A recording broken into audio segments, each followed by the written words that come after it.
Hello friends, in this video I will show how to create a clear guide in Photoshop. So this is the basic video to learn Photoshop, and today in this video we learn how to delete or create a guide.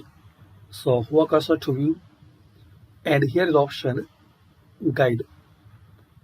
If you have any guide and you want to delete, so click on clear guides.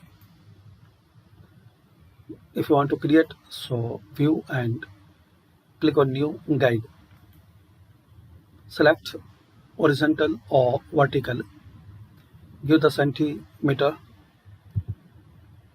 then click on OK. As we can see, we have new guide.